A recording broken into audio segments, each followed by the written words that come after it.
sir. This is evolving. All right. Ready? I'd like to call to order the meeting of the Planning and Economic Development Committee for October 2nd, 2023. Would the deputy clerk please take roll call? Chairman Sipes. Here. Trustee Stromberg. Here. Trustee Bogie. Here. Mr. Tricky. Here. Ms. Miller. Here. Ms. Bailey. Here. The deputy clerk is present. The attorney is present. Thank you. We do have a quorum. First on the agenda is the approval of the minutes from the September 18th meeting. May I have a motion? A second, please. So be. Second. I have a motion from Mr. Tricky and a second from Mrs. Miller. Could all in favor say aye? Aye. Opposed, nay. Minutes have been approved. Next is ordinance 41-23, a text amendment to zoning code adding regulations for residential short-term rentals. May I have a motion and a second, please? So moved. Second. I have a motion by trustee Stromberg and a second by Mrs. Miller. Can we have staff report, please? Yes, thank you.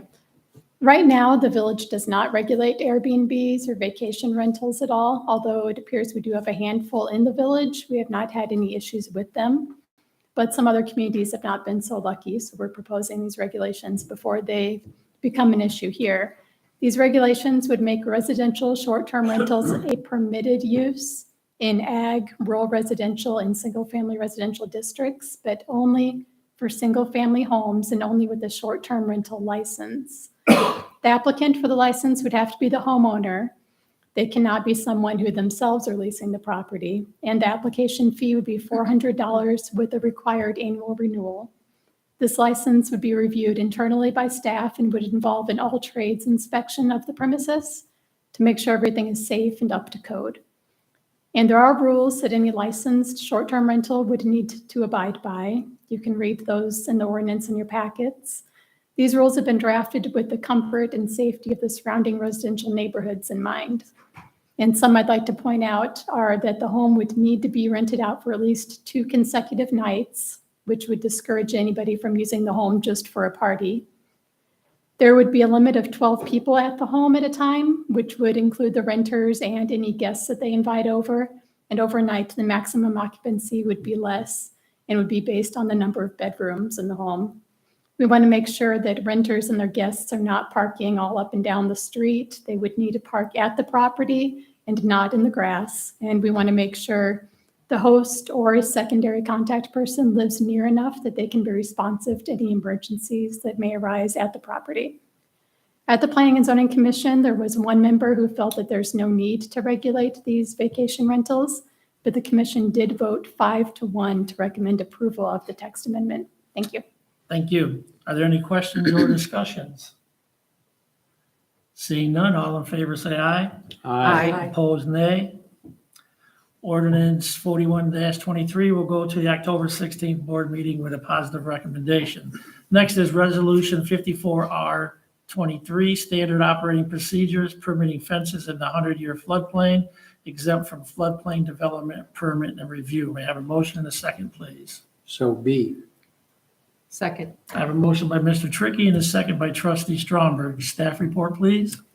Yep, no, we are looking for the committee's positive recommendation for a standard operating procedure that I've drafted, which would allow certain fences in the 100-year floodplain to be permitted without our village engineer's review.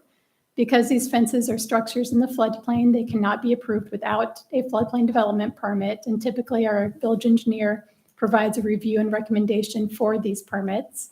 But often with the fences, it's clear that the fence in the floodplain is not going to impact flood levels.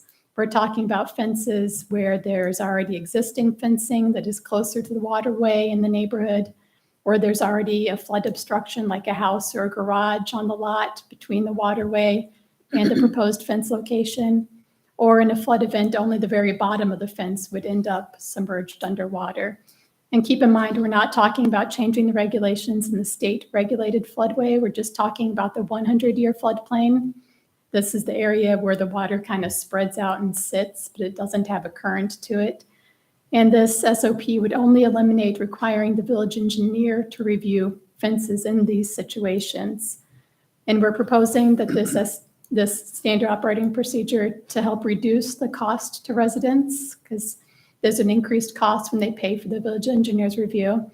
and to decrease the time it takes to review these permits when it's really obvious that they're not going to cause a problem in the floodplain. Thank you. Thank you. Any questions or comments?